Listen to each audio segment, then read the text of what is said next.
If nature operates through laws, cycles, and recognizable patterns, why is no moment ever exactly identical to another? This question exposes a subtle contradiction in how human beings understand reality.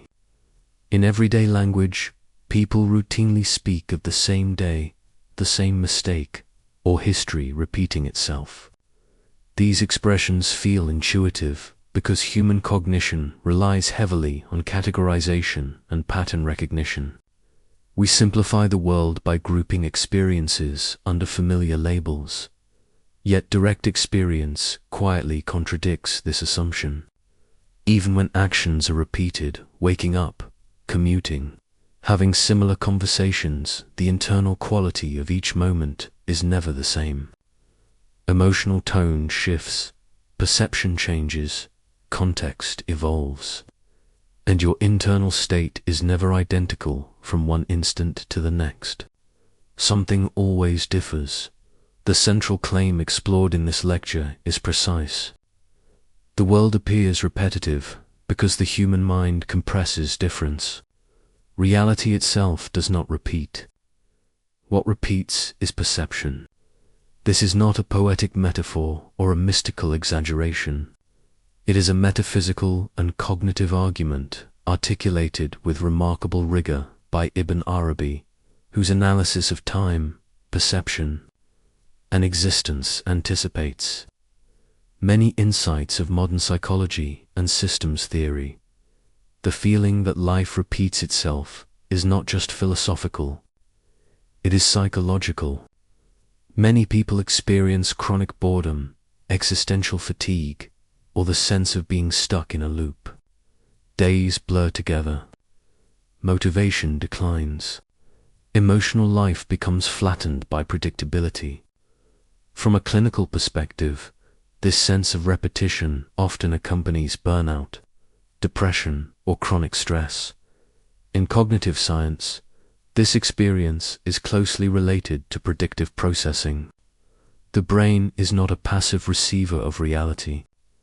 It actively predicts what will happen next.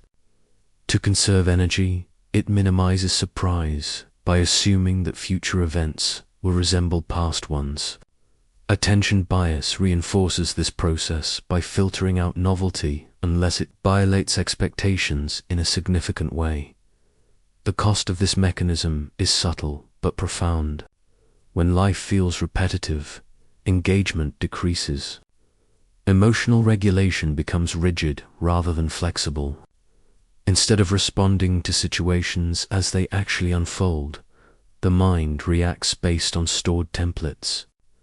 The core mistake is not that people believe in order, but that they confuse similarity with identity. Repetition is a cognitive shortcut, not an ontological fact. Ibn Arabi addresses this problem not by rejecting order, but by redefining what order truly means. Ibn Arabi, the Andalusian philosopher and metaphysician of the late 12th and early 13th centuries, was deeply concerned with the nature of time, perception, and becoming. His work is systematic rather than speculative, and his arguments follow a precise internal logic. One of his most important claims is the doctrine known as Tajdid al-Khalq, the renewal of creation at every instant. This idea is often misunderstood. It does not imply chaos, randomness, or the denial of causality. Ibn Arabi was not rejecting order. He was questioning permanence. His rational move is simple but powerful. If existence is continuously dependent on the source of being, then no moment can be numerically identical to another. Identity would require persistence without renewal, and persistence without renewal would negate time itself. This framework anticipates modern process philosophy and aligns closely with dynamic systems theory in cognitive science, where stability emerges not from sameness, but from ongoing regulated change. The first core teaching follows directly from this logic. Reality is not extended from the past like a stretched substance. It is recreated at each moment. If a moment truly continued unchanged, it would no longer be time. Change is not something that happens within time. Change is the condition that makes time possible.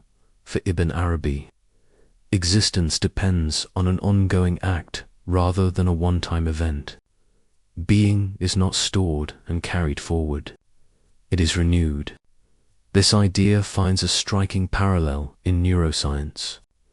Research on perception shows that the brain does not sustain a continuous present. Instead, it updates experience in discrete temporal frames, reconstructing the sense of now repeatedly. A simple example is breathing. Breathing appears repetitive and cyclical, yet no inhalation is ever identical.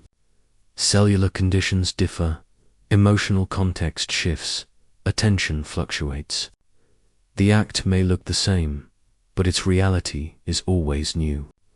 Repetition exists in description, not in being. What changes is not the world, but the level of attention brought to it.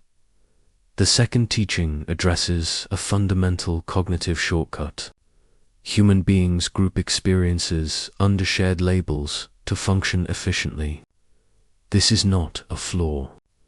It is a necessity. However, Ibn Arabi makes a critical distinction. Two moments may resemble each other without being the same. Philosophically, identity requires complete equivalence. Similarity only requires partial overlap. Modern psychology supports this distinction through schema theory, which shows how the brain compresses complex information into manageable patterns. This compression creates the illusion of sameness by ignoring difference. Consider a common statement. I always feel anxious in the same situations.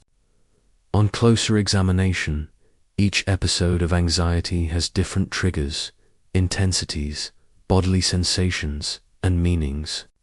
The label hides variation. Growth becomes blocked when difference is ignored. Because learning depends on noticing what is new rather than assuming what is familiar. A third assumption Ibn Arabi challenges is the idea that time accumulates like objects in a container. In this view, the past persists, stored somewhere behind the present. Ibn Arabi's correction is precise. Time is succession, not storage. The past does not exist anymore. Only the present is actual. This view aligns with contemporary models of memory. Working memory holds only fragments of past experience, and even long-term memory is reconstructive rather than archival.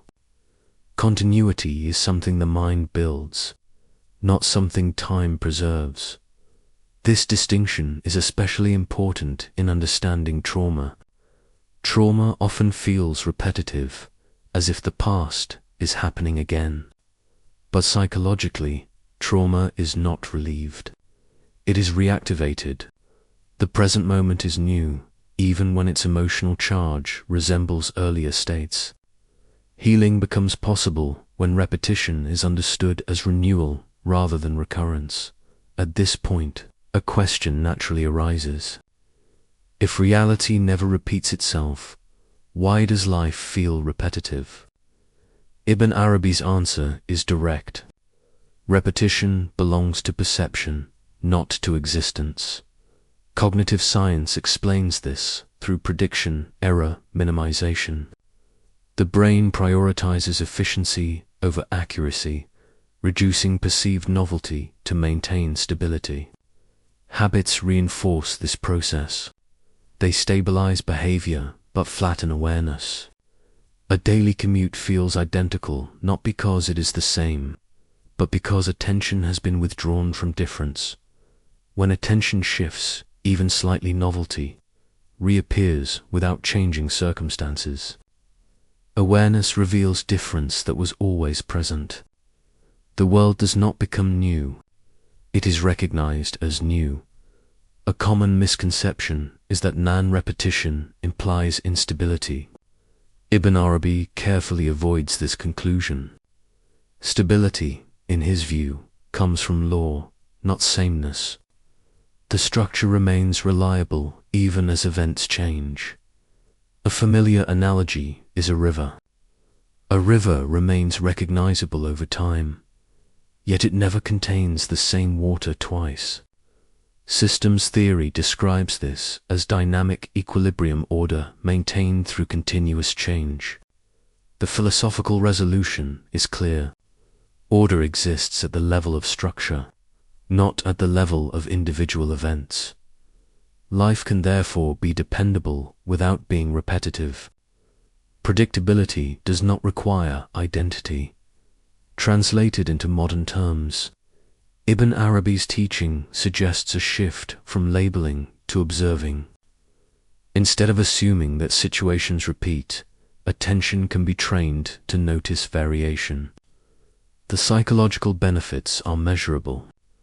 Reduced boredom, increased emotional flexibility, and improved emotional regulation. Practices like mindfulness are often misunderstood as relaxation techniques. From a cognitive perspective, they function as perceptual recalibration, restoring sensitivity to difference. Responding to situations as new instances rather than repetitions reduces automatic reactions, clinically. This perspective is relevant for anxiety, depression, and burnout, where rigid perception reinforces suffering. Change does not require new circumstances. It requires refined perception. The central argument of this lecture is straightforward but demanding. The world never repeats itself. Only our interpretations do. Ibn Arabi offers a rigorous metaphysics of renewal that aligns with neuroscience, psychology, and systems theory. When repetition dissolves, responsibility increases.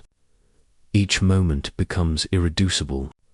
Meaning deepens, not because life becomes dramatic, but because sameness is no longer assumed. Reality does not need to be different. It needs to be seen accurately.